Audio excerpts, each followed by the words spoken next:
निवेदिता अद्विक की बात सुन आंखें फाड़े उसे देखने लगी। ये सच में एक साइको इंसान था। मतलब ऐसी बातें इतनी आसानी से सबके सामने कैसे कोई बोल सकता था।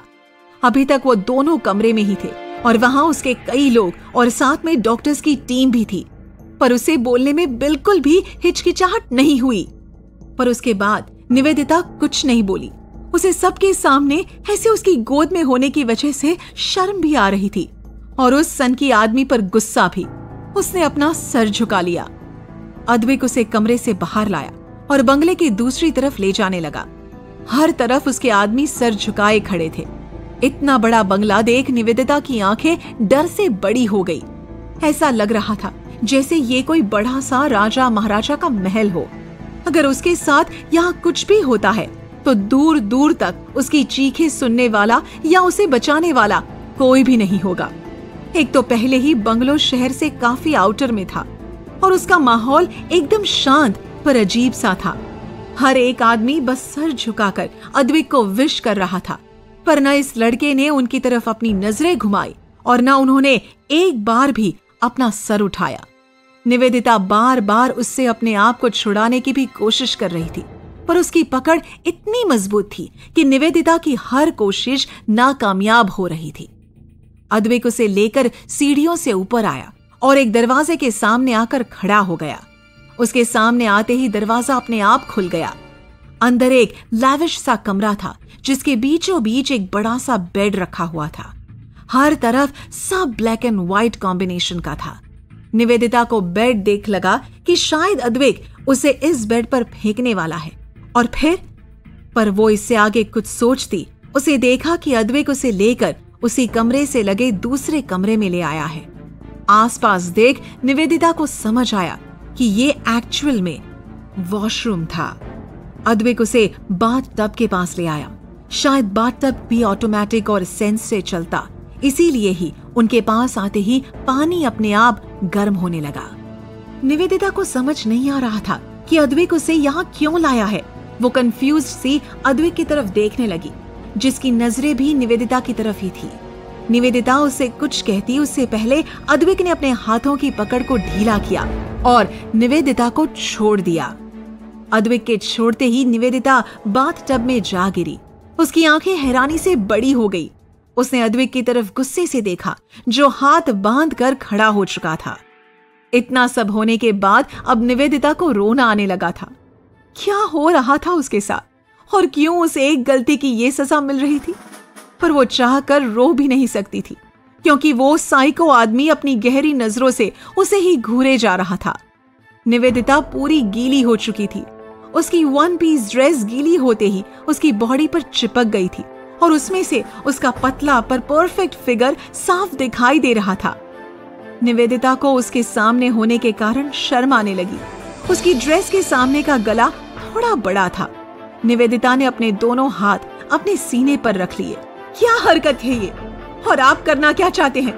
देखो, मैं बता रही हूँ, अगर आपने कुछ भी करने की कोशिश की ना तो अच्छा नहीं होगा।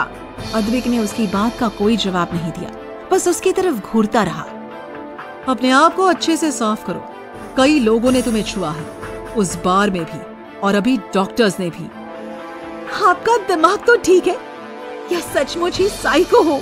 हाँ, मैं यहाँ आपके सामने नहीं, बिल्कुल नहीं। लोगों का छूना एक नॉर्मल सी बात थी। कोई भी डॉक्टर चेकअप करते टाइम छूता ही है। पर अद्विक का बोलने का तरीका उसे बहुत गलत लगा, जैसे वो कोई गिरी हुई हरकत करके आई हो। निवेदिता का कहना अपनी जगह सही भी था, पर अद्विक ठहरा अपने मन का करने वाला और उस पर निवेदिता की बातों ने उससे इरिटेट कर दिया था। उसका चेहरा जो भी शांत था अब गुस्से से भर गया। वो झुका और उसने निवेदिता की गर्दन को कस के पकड़ लिया। रियली? बार में तो बड़ी ही खुश होकर डांस कर रही थी अपने इन छोटे कपड़ों में, तब तो शर्म नहीं आई और अब मेरे सामने शर्म आ रही है। वैसे एक बात बता दूं कि हम यहाँ अकेले हैं इस कमरे में, तो तुम्हें अजीब नहीं लगना चाहिए। कौन सा मैं पहली बार तुम्हें ऐसे देखने वाला हूँ? उसकी बात सुन निवेदिता शर्म से पानी पानी हो गई, मानो जो हुआ ठीक नहीं था। पर बार बार अद्विक का कहना उसे एहसास करवा रहा था कि उसने गलती नहीं बल्कि गुनाह किया है। ठीक है, तुम नहीं करना चाहती तो मैं खुद तुम्हारे लिए ये कर देता हूँ। निवेदिता कुछ समझ पाती या आगे कुछ बोल पाती उससे पहले ही अद्विक ने अपने हाथ उसकी पीठ की तरफ ले जाकर ड्रेस की चेन खोल दी। ये देख निवेदिता शॉक्ड रह गई और अगले ही पल गुस्से में उसने अद्विक को एक जोरदार चांटा जड़ दिया। चांटा इतना जोर का था कि पूरे कमरे में उसकी आवाज गूंज गई। अगले ही पल निवेदिता खुद अपने इस एक्शन पर हैरान रह गई और परेशान सी कभी अपने हाथ को देखती तो कभी अद्विक को, जिसका गाल थप्पड़ की वजह से लाल हो गया था और वो उसे एक भूखे शेर की तरह घूर रहा था। निवेदिता कुछ करती इससे पहले ही अद्विक ने उसका गला पकड़ लिया। निवेदिता ने अपने गले को छुड़ाने की लाख कोशिश की, पर जितना वो कोशिश करती उतनी ही मजबूत पकड़ अद्विक की होती जा रही थी। इस वक्त वो अपनी मौत अपने सामने देख सकती थी। गले पर पकड़ होने की वजह से उसको सांस लेने में दिक्कत होने लगी। शायद ये उसका अंत ही था। अब शायद वो मरने ही वाली थी। उसे कभी नहीं सोचा था कि वो एक रात उसे यहाँ लाकर पटकेगी। उसका दिल अद्विक के लिए नफरत और कड़वाहट से भर गया था। अब वो ज्यादा लड़ नहीं सकती थी क्योंकि उसके सामने खड़ा इंसान ताकत के मामले में उससे दुगना था। दर्द और बेचैनी की वजह से उसकी आंखों के कोने से आंसू लुढ़ककर उसके गालों पर गिरने लगे। और बस यही एक मोमेंट था जहां अद्विक कमजोर पड़ गया। उसके गिरते आंसू जैसे ही अद्विक के हाथों पर आए, उसे अपनी त्वचा गर्म सी महसूस हुई और उसके आंसू देख अद्विक की पकड़ उसके गले पर से ढीली हो गई।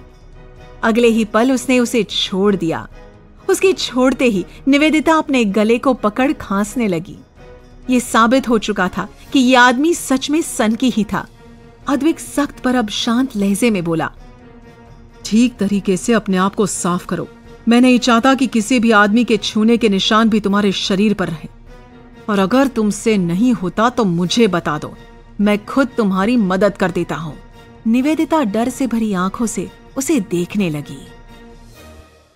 ऐसे ही शो और सुनने के लिए डाउनलोड करें कुकू FM ऐप।